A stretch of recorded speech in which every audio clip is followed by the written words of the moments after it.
is. So before we start our Pilates, it's always important to warm up properly, to mobilise through the joints.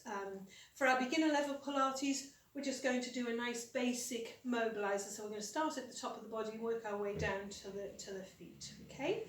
So making sure that we've got the feet hip width apart, and for that we're bringing the feet together. Imagine there's a clock face underneath your feet. Turn your toes out to 2 o'clock and 10 o'clock. Lift the heels up and just swing them around, bringing the feet down, the heels down in line with the toes. Then we're going to imagine there's a thread at the top of the head, right on the crown of your head, and just let yourself lengthen up through the spine. We're making sure that the weight is even down through both feet, that we're not sitting into one leg more than the other. Just letting the toes gently spread onto the floor there. And then we're going to just relax through the knees. Quite often we pull the knees back there. Just let your knees relax a little bit. So initially, although you'll hear lots of talk about neutral spine in Pilates, we want you to be comfortable. So finding a comfortable position for your back. And if you've got very tight back, maybe just tucking the tailbone very slightly there to help release the tightness. As you take a deep breath in, I want you to gently draw your tummy in. We're not going to pull it right back to the spine, we're just going to start to tighten it up, and it'll feel like you've got the belt done up on your trousers. We're going to take another deep breath, and as we breathe out, we're going to let the shoulders relax. And I want you to imagine that you've got a peach underneath your chin, so you're looking directly ahead. We're keeping a little bit of length on the back of the neck. We're going to start by mobilising through the neck and shoulders. So we're going to let our head turn to the side and back to centre, and round to the other side and centre. And depending, excuse me, how you're feeling, you might find that one side is tighter than the other, so we're aware and we're mindful of any tight spots, and we're gently trying to work our way through those and gradually increase the range of movement as we warm the muscles up. One more of those. And the other side. And as we come back to centre this time, we're going to drop the head down and back to centre. So, for a lot of us, that's going to be quite tight. We're going to feel a big stretch down the side of the neck there. We can help that along a little bit. Very lightly with the fingertips on the head. Personally, prefer to let just nature take its course here and warm the muscles up myself. But if you want to do that, that's fine with me. As we come back to centre, we're going to dip the chin down, relax, and just take the head round in one big circle. And back the other way. And we're into centre. Remember that peach underneath our chin. This time we're going to lift the shoulders up to the ears and release. Now, with our shoulders, if we're very tight and we feel that it would be nice to just drop those shoulders, then feel free. So it's straight up and down movement, and you can drop the shoulders or you can gently slide them down the back. See how you're feeling. One more, and relax it down. This time we're going to pull the shoulders back and down as little shoulder rolls. And again, up to the ears, round, back and down.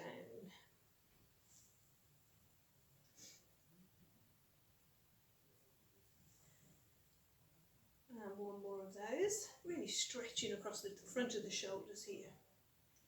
And release. And just floating the arms up and down. Now, again, any shoulder impingements, any restrictions on the shoulders, maybe you're not going to lift the arms so high. Certainly if you have blood pressure problems, you're going to think twice before we extend the arms above the head. But for the rest of us, that lovely reach up. And one more. And relax it down. And this time out to the sides. And again, we start small. We're going to let those shoulder blades slide down the back.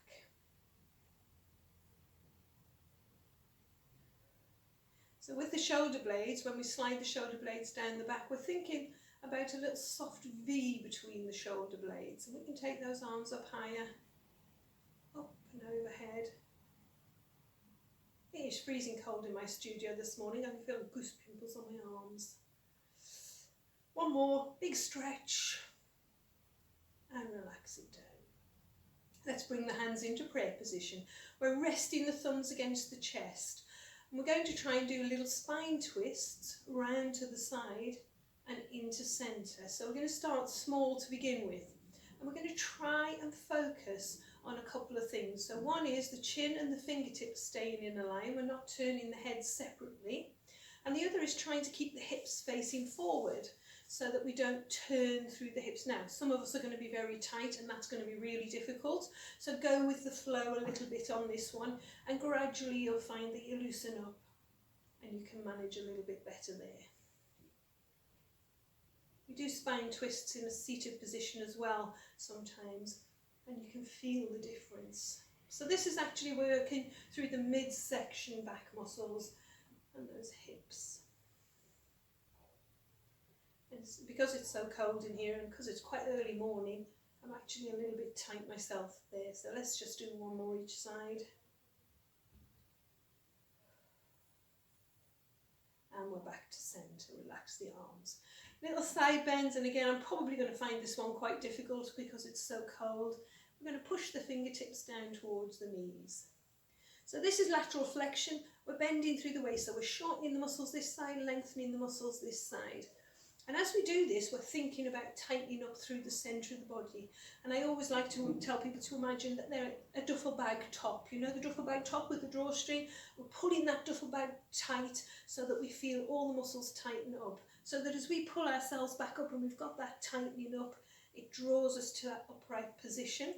And we're careful not to lift the shoulders. And I say that because I can feel my shoulders lifting. Okay, so up we come. Now, if you want to add in an extra little reach, you could push the fingertips up to the ceiling. We're lifting out of the ribs there, overhead and down, and the other side. Up, lift, and over. And again, just remember those shoulder blades stay sliding down the back. I'm only going to do one of each of those. Okay. So we're going to take this into little squats now, and remembering with our squats that we don't want to start by bending the knees and pushing the knees forward. Okay, we don't want to be pushing those knees forward. We're going to push the hips back as if we were going to sit down, and then we're going to drop the bottom down towards the floor. You can see that my knees stay behind the toe line there. Step back a little bit so you can see my feet, okay? So pushing back, sitting down, lifting up. Now the other thing to remember is I see a lot of people do this, and if we're very tight then that's going to happen, but we're going to try and correct it a little bit. As we push down through the squat, a lot of people bend forward and their chest drops down to their legs, okay? We want to try and keep the chest lifted as we bring ourselves down and back up. Push back, down and back up. So we're not going that deep, we just want to warm the legs up. And down again. And the other thing to remember is that we don't want those knees to knock into centre. Now, if you have a little prone, if you're prone to those knees rolling into centre, pop a ball between your knees or a cushion, and that will help to stop that. Okay, so dropping down through those squats. And all the weight in the back of the body, you're driving through the heels to get yourself back up, and you'll feel those legs working. Let's do one more, and we're back to standing. And finally working down into the toes and the feet, and I like to do just little simple heel raises here. Oh, I can feel my toes cracking. So literally just lifting the heel off the floor and pushing into the toes a little bit there, and you'll feel your calf muscle tighten up and you'll feel your toes. Okay, and if you like to be a little bit more energetic, I'm not sure I've got any balance for this morning, alternating on tippy toes, so you're starting from tippy toe position, very poorly in fact, and relax it down, okay? Give that all a good shake out, and we're ready to start our Pilates.